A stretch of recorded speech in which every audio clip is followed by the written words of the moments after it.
Hello boys and girls, this is Bert from Pencil and Tools, and in this video I'm gonna show you how to install a garden path.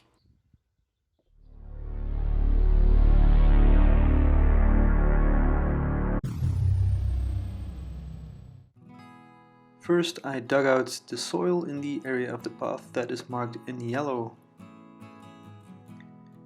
To figure out how deep exactly you have to dig, the first thing you have to do is define the top level. Then you subtract the average height of your cobblestones and you subtract another 10 centimeters or 2 inches for your stabilized sand. Quick ninja tip here, never eat yellow stabilized sand. I have marked off the top level on the fence work and this will help me to install the stones. To ensure that no water is going to be trapped between the fence work and the path, I make sure that there is a slight slope going to the right, directing to the garden. I always use about 1 centimeter per meter of slope.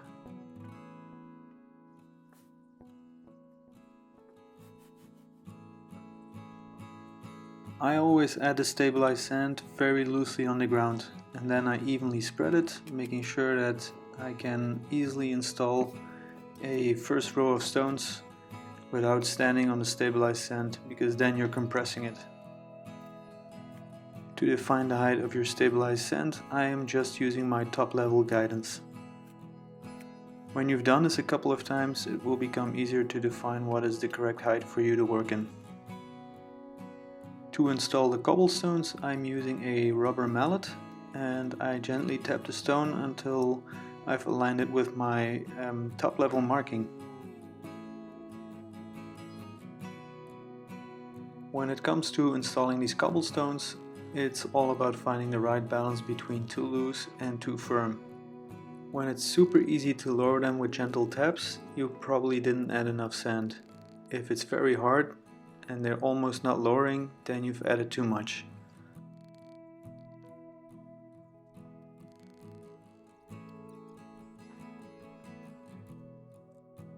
Once you're done installing one row, you can prepare the next row of sand and work your way ahead. Since these cobblestones are already very irregular, I decided to work with a staggered joint pattern. You want to make sure that your joints kind of have the same width and that you can easily clean them out with your hands.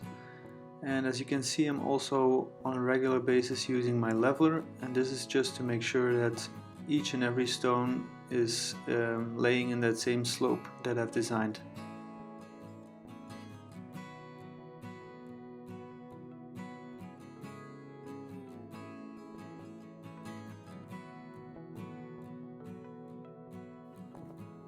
Let me quickly alter the position of the camera and do a quick camera check.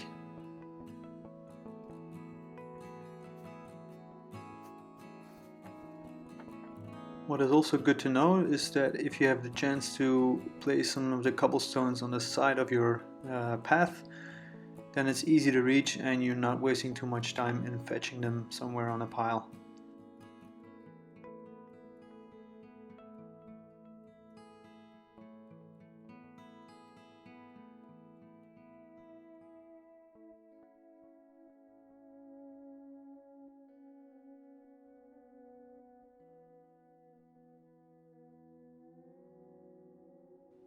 You will also notice that the cobblestones that I use on the edge of the garden are the highest in height, and the reason for that is because I want them to be fully encapsulated in the stabilized sand, as these are the ones that will loosen up quickly because you step on them.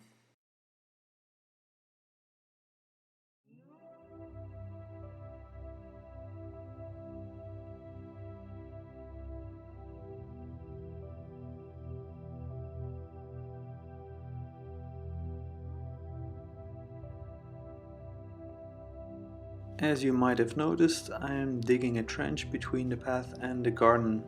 Normally they use stabilized sand to cover this up, but I want to make sure that no plants will enter my stabilized sand, so I'm opting for a concrete barrier.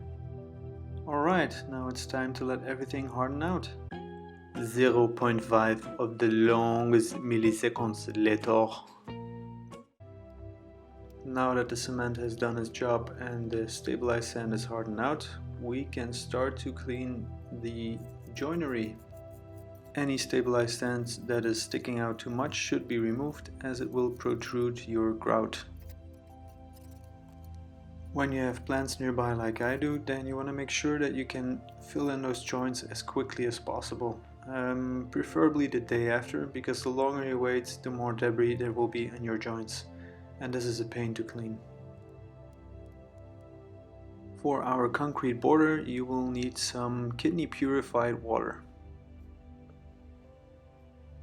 First, you'll need a couple of bottles of Bruce Lee water, 1 or 2 funky kidneys, and a strange birth defect.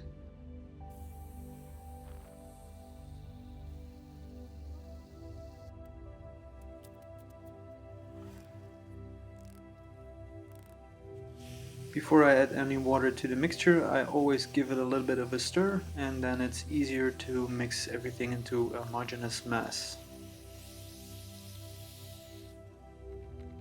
Once you're done mixing, you can clean off your tools in your kidney purified water and see how well that works.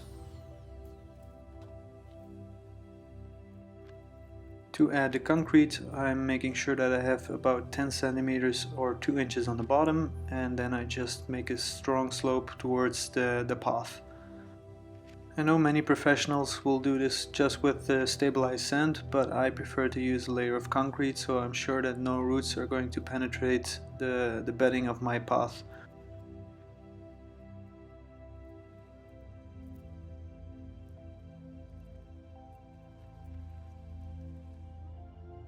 Before I can start filling in the joints, I'm using some duct tape to protect the top of the border stones. For the joint mixture, I'm using 3 parts white sand, 1 part Portland cement, and in this special occasion I'm using a plastifier just to test it. First I add a little bit of plastifier, which in essence works like soap. It just creates small bubbles and make your mixture more plastic. I have to admit, it looks a little bit like an outdoor rustic washing machine. Now it's time to add 2 bags of white sand.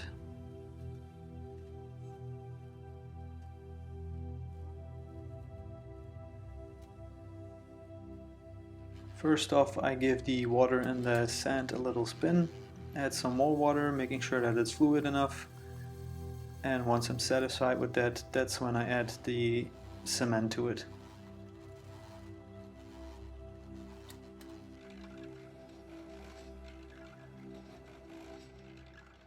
What you're aiming for is something that is really fluid. You want to make sure that even when the mixture is still, everything can flow easily into the joints.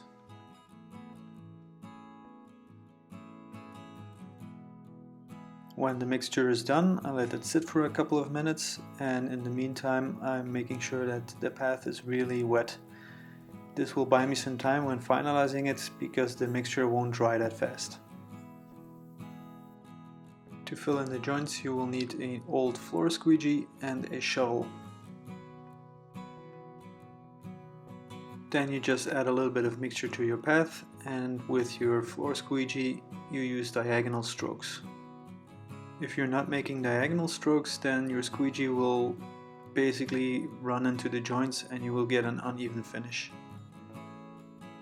When the top layer is completely done, you just add a little bit of water on top and then use your floor squeegee to pull off any excess joint material. Once you're done with your first patch, you just give the rest of it what's still in the wheelbarrow a little mix, and you repeat the process, always making sure that you can always reach whatever patch that you're working on.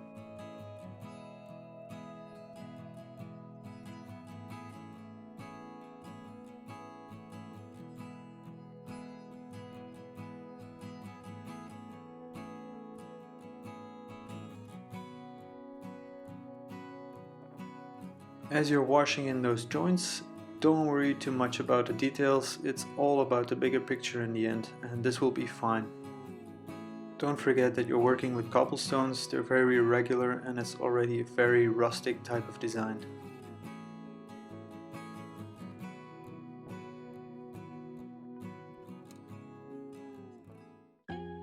the very next day. When it's dried up, you will see a cement residue, but don't worry too much about it. Sunlight and rain will wear it off. Here we are 6 months later in the winter, and you can already see that the cement residue is completely gone. Overall, I'm pretty pleased with the results, but I must say that the plastifier, it's something that I used the first time for this kind of work, but it's also the last time. I hope you've enjoyed this, and I will catch you in the next video. Okay now, bye bye then.